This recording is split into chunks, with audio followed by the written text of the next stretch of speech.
Operation ردالفتنہ 3 کے تحت بلوچستان میں دہشت گردی کے خلاف انٹیلیجنس بیسڈ کارروائیاں، مزید 15 خوارج کو ہلاک کر دیا گیا۔ کارروائیاں مستونگ، بولان، واشق، آوران، سبی، خزدار، ہرنائی اور نوشکی میں کی گئیں۔ بڑی مقدار میں بارود اور اسلحہ برآمد کر لیا گیا۔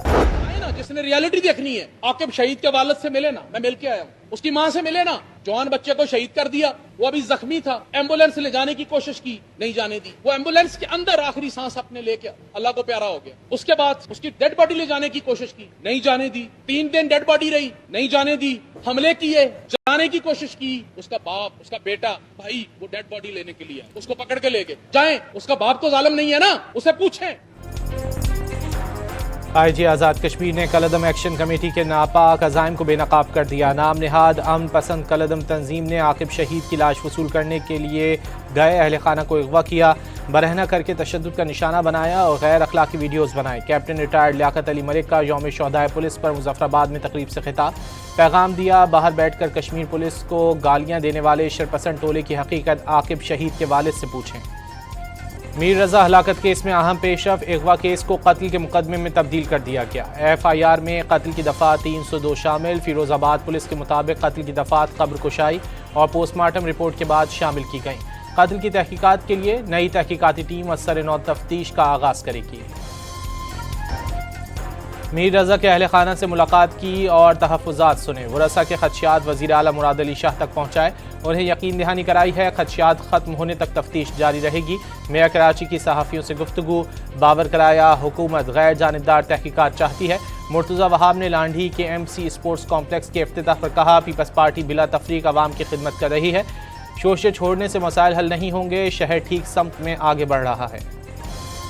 میر رضا کیس میں پورا سسٹم کمپرومائز تھا، اب بھی پہرا دینا ہوگا، جس طرح پہلے مکمکا ہوا تھا دوبارہ بھی ہو سکتا ہے۔ وزیر دفاع خواجہ آصف کا ایکس پر پیغام، واضح کیا کیس پر فوکس کرنے پر نتائج سامنے آ رہے ہیں، کور اپ ثابت ہو رہا ہے اور حقائق بھی سامنے آ رہے ہیں، جن لوگوں نے کور اپ کیا ان کو بھی بے نقاب ہونا ہوگا۔ ترکی کے وزیر خارجہ نے کہا ہے کہ پاکستان، سعودی عرب اور ترکی کے درمیان دفاعی معاہدے کا ہدف ایران نہیں ہے، دفاعی معاہدے کے ذریعے کسی ملک کو بھی ہدف نہیں بنایا گیا جب تک وہ معاہدے کے کسی رکن ملک پر حملہ نہ کرے۔ ترکی کے وزیر خارجہ کے مطابق دفاعی معاہدہ تکنیکی طور پر نیٹو کے آرٹیکل 5 جیسا ہے، جس کے تحت کسی ایک رکن پر حملہ تمام ارکان کے خلاف حملہ تصور کیا جاتا ہے۔ انہوں نے دفاعی معاہدے میں مصر کی شمولیت کا امکان ظاہر کر دیا۔ پاکستان، ترکی اور سعودی عرب کے درمیان مکہ مشترکہ دفاعی معاہدے کی خوشی میں اسلام آباد کو خصوصی طور پر برقی کمکموں، قومی پرچموں اور LED اسکرینز سے سجا دیا گیا۔ شاہراہ دستور پر پاکستان، ترکی اور سعودی عرب کے قومی پرچم آویزاں کر دیے گئے۔ پارلیمنٹ ہاؤس سمیت اہم سرکاری عمارتوں کو بھی خوبصورتی سے برقی روشنیوں اور خصوصی سجاوٹ سے آراستہ کیا گیا۔ اسکرینز پر تینوں برادر اسلامی ممالک کے درمیان تاریخی برادرانہ تعلقات، باہمی تعاون اور مشترکہ دفاعی عزم کو اجاگر کیا جا رہا ہے۔ لاہور میں پاکستان، ترکی، سعودی عرب کے درمیان مکہ دفاعی معاہدے کو منفرد انداز میں خراج تحسین۔ پی ایچ اے نے شہر کی اہم شاہراہ مین بلیورڈ گلوبر کو روشنیوں سے سجا دیا۔ سبز سرخ روشنیاں پاکستان، ترکی اور سعودی عرب کی دوستی کے رنگ بکھیرنے لگیں۔ شاہراہ کے کنارے لگے پولز پر SMDs پر مکہ معاہدے سے متعلق مواد شہریوں کی توجہ کا مرکز بن گیا، جس میں وزیر اعظم Shehbaz Sharif, field marshal general Asim Munir کو زبردست خراج تحسین پیش کیا گیا۔ لاہور میں سینٹرل پولیس آفس سمیت صوبے بھر کے پولیس دفاتر کو جھنڈوں، برقی روشنیوں سے سجا دیا گیا۔ پاکستان، سعودی عرب اور ترکی کے قومی جھنڈے بھی لہرائے جا رہے ہیں۔ کا معاہدہ ہوا ہے سعودی عربیہ، پاکستان اور ترکیہ کے درمیان، سب کو اس پہ یقینی طور پہ فخر ہے۔ پاکستان اب اس خطے کے اندر ایک نیٹ سیکیورٹی پرووائیڈر کی شکل کے اندر آگے آیا ہے، جو خطے کے اندر امن اور تحفظ کا ضامن ہوگا۔ وفاقی وزیر پیٹرولیم علی پرویز ملک کا کہنا ہے کہ مکہ مشترکہ معاہدے پر پوری قوم کو فخر ہے، پاکستان کی مسلح افواج کی مہارت کی پوری دنیا گواہ ہے۔ پاکستان خطے میں نیٹ سیکیورٹی پرووائیڈر بن کر ابھرا ہے۔ خطے میں جنگ سے وقتی تکلیف آئی، کشیدگی کے دوران پاکستان میں پیٹرولیم مصنوعات کی قلت نہیں ہوئی۔ وزیر اعظم نے مشکل فیصلے لیتے ہوئے ملک کو ترقی کی راہ پر گامزن کیا۔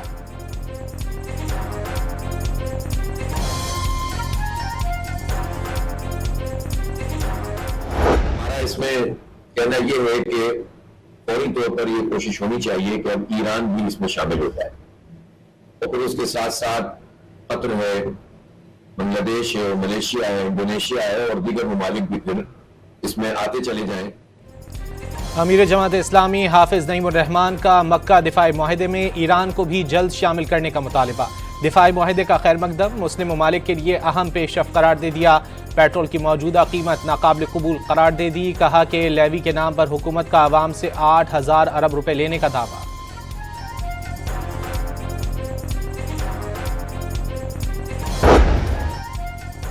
متحدہ عرب امارات نے آبنائے ہرمز کے باہر خلیج عمان میں خورفقان پورٹ سے تجارت کا آغاز کر دیا۔ اماراتی خبر ایجنسی کے مطابق چینی شیامو بندرگاہ اور شارجہ کے خورفقان کے درمیان براہ راست بحری مال برداری کا نیا روٹ شروع ہو گیا۔ چین کی مشہور آٹوموبیل کمپنی کا 6,000 گاڑیوں پر مشتمل کیریئر شینزن پورٹ سے روانہ ہو چکا ہے۔ نئے تجارتی روٹ سے گاڑیوں کی ترسیل کا وقت 3 سے 5 دن تک کم ہوگا۔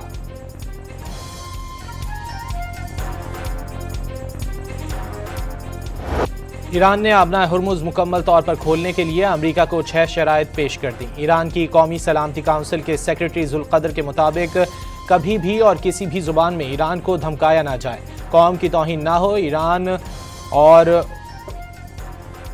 اور اس کے اتحادیوں پر مسلط جنگ دائمی طور پر ختم کی جائے، ایران کی بحری ناکہ بندی ختم کی جائے، امریکی افواج کو ایران کے اطراف سے ہٹایا جائے۔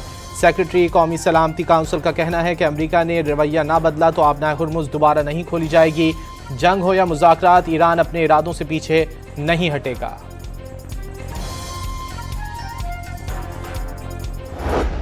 Their nuclear program, we've destroyed their conventional military, we've radically reduced their what you might call their asymmetric military abilities, and right now we're trying to see if they're willing to make the kind of long-term changes. امریکی نائب صدر کا کہنا ہے کہ ایران کے ساتھ مذاکرات میں پیش رفت ہوئی ہے، تاہم تنازع ابھی ختم نہیں ہوا۔ فاکس نیوز سے انٹرویو میں جے ڈی وینس نے کہا کہ ایران کو شدید نقصان پہنچ رہا ہے اور وہ اس معاملے کو ختم کرنا چاہتا ہے، لیکن اصل سوال یہ ہے کہ آیا ایرانی نظام وہ شرائط پوری کرنے کے قابل ہے جو امریکہ اس تنازع کے نتیجے میں ضروری سمجھتا ہے۔ انہوں نے کہا کہ اس کا فیصلہ ابھی ہونا باقی ہے۔ ایران نے امریکہ کے ساتھ براہ راست مذاکرات کی تردید کر دی۔ وزیر خارجہ عباس عراقچی نے واضح کیا کہ فریقین کے درمیان صرف ثالثوں کے ذریعے پیغامات کا تبادلہ کیا جا رہا ہے۔ دو ٹوک پیغام دیا، عبوری معاہدے کی خلاف ورزیاں جاری رہنے تک مذاکرات نہیں ہوں گے۔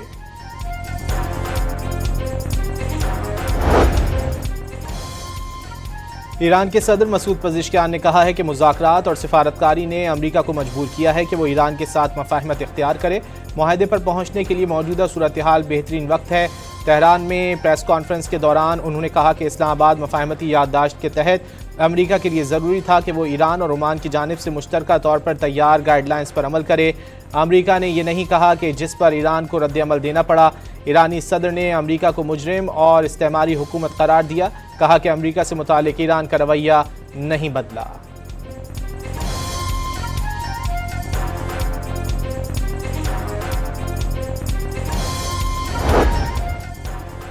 مشتبہ خامنہئی کی ایرانی سپریم لیڈر بننے کے بعد پہلی ویڈیو جاری کر دی گئی۔ مشتبہ خامنہئی علماء کے ساتھ بات کر رہے ہیں۔ ویڈیو میں مقام اور تاریخ کا ذکر نہیں کیا گیا۔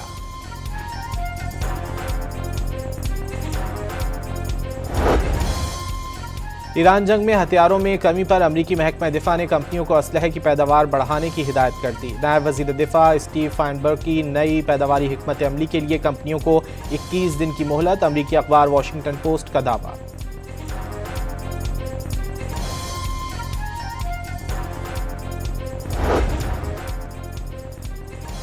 سعودی عرب کے شہر جازان میں آرامکو کی ریفائنری میں لگی آگ بجھا دی گئی۔ سعودی وزارت توانائی کے مطابق جازان کی ریفائنری میں آگ آج صبح لگی تھی۔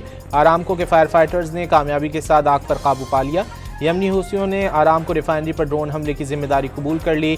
اعلان کیا حملہ سعدہ اور حجہ کی فضائی حدود کی خلاف ورزی کے جواب میں کیا۔ صومالی قزاقوں کے ہاتھوں اغوا پاکستانیوں کو 100 سے زائد دن بیت گئے۔ ترجمان دفتر خارجہ کے مطابق مغویوں کی رہائی کے لیے بین الوزارتی عمل جاری ہے۔ رہائی یقینی بنانے کے لیے درکار آپریشنل اقدامات مشکل ہیں۔ آزاد کشمیر کے علاقے باغ کے 3 اور حویلی کے 1 حلقے میں کل پولنگ ہوگی. دونوں حلقوں میں رات 12 بجے انتخابی مہم ختم ہو گئی. ترجمان الیکشن کمیشن نے واضح کیا کہ امیدواران انتخابی قوانین، ضابطہ اخلاق اور کمیشن کی جاری کردہ ہدایات پر مکمل عمل درآمد یقینی بنائیں.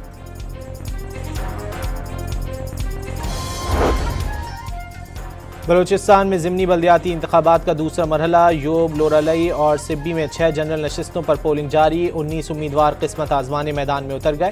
5000 سے زائد ووٹرز حق رائے دہی استعمال کریں گے. 8 میں سے 6 پولنگ اسٹیشنز حساس اور 2 نارمل قرار.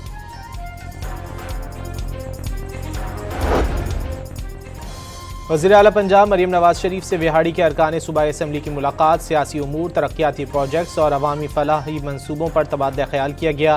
ارکان اسمبلی نے وہاڑی ملتان روڈ 2 رویہ سڑک کو وزیر اعلیٰ مریم نواز شریف کا گیم چینجر منصوبہ قرار دیا. وہاڑی میں الیکٹرو بس سروس کے آغاز پر بھی وزیر اعلیٰ پنجاب کا شکریہ ادا کیا گیا.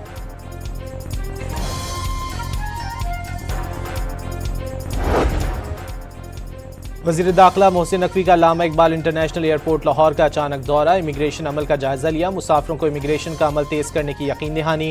محسن نقوی نے ایئرپورٹ پر تمام کاؤنٹرز اوپن کرنے کا حکم دے دیا. وزیر داخلہ نے نامکمل سفری دستاویزات پر کسی کو سفر کی اجازت نہ دینے کی ہدایت کی. ملک بھر کے بجلی صارفین کے لیے بری خبر. بجلی 1.99 فی یونٹ کمی کے ریلیف کی مدت رواں ماہ ختم ہو جائے گی. آئندہ ماہ سے سہ ماہی ایڈجسٹمنٹ میں بجلی مہنگی ہونے کا خدشہ. اپریل تا جون کی ایڈجسٹمنٹ میں بجلی مہنگی کرنے کی درخواست نیپرا میں جمع. صارفین پر 23 ارب روپے سے زائد کا بوجھ منتقل کرنے کی استدعا کی گئی. پیٹرول اور ڈیزل پر ٹیکس اور مارجنز عوام کے لیے پریشانی بن گئے. 1 لیٹر پیٹرول اصل قیمت سے 129 روپے 93 پیسے فی لیٹر، لاگت 197 روپے 69 پیسے بنتی ہے. پیٹرول کی قیمت 327 روپے 62 پیسے فی لیٹر مقرر.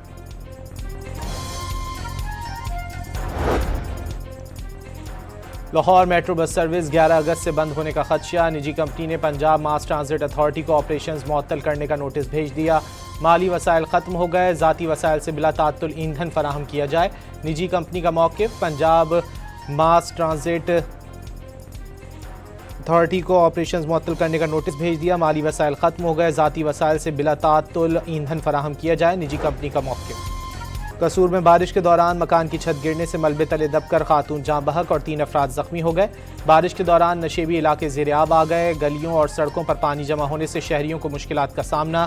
لاہور میں بادل برس پڑے، موسم خوشگوار ہو گیا. راولپنڈی کے لنڈا بازار کے قریب نالے میں لاپتہ 5 سالہ بچی کو تلاش نہیں کیا جا سکا. 4 روز کی تلاش کے بعد سرچ اینڈ ریسکیو آپریشن ختم کر دیا گیا. کینیڈا کے جنگل میں لگنے والی آگ بے قابو ہو گئی. شعلوں نے 9,500 ایکڑ رقبے کو اپنی لپیٹ میں لے لیا. کئی علاقوں میں ایمرجنسی نافذ کر دی گئی. سمرلینڈ، پیچ لینڈ اور اوکاناگن جھیل کے مغربی علاقوں میں انخلا کے احکامات جاری کر دیے گئے. کوسوو کی پارلیمنٹ میں اپوزیشن رکن نے قائم مقام وزیر اعظم البن کرتی پر انڈے پھینک دیے. انتخابات سے پہلے جو معاہدے کیے گئے تھے ان پر عمل نہیں ہوا، اپوزیشن ارکان کا الزام. ارجنٹائن کے star footballer Lionel Messi کے والد جارج میسی 68 برس کی عمر میں چل بسے. آن جہانی والد نے بیٹے کے شاندار کیریئر میں اہم کردار ادا کیا. اور یوم آزادی کے موقع پر ISPR نے بلوچی زبان میں خوبصورت نغمہ پاک وطن ریلیز کر دیا. گلوکار اختر چنال نے بلوچی بول کے ذریعے پاک سرزمین سے والہانہ عشق کی عکاسی کی ہے.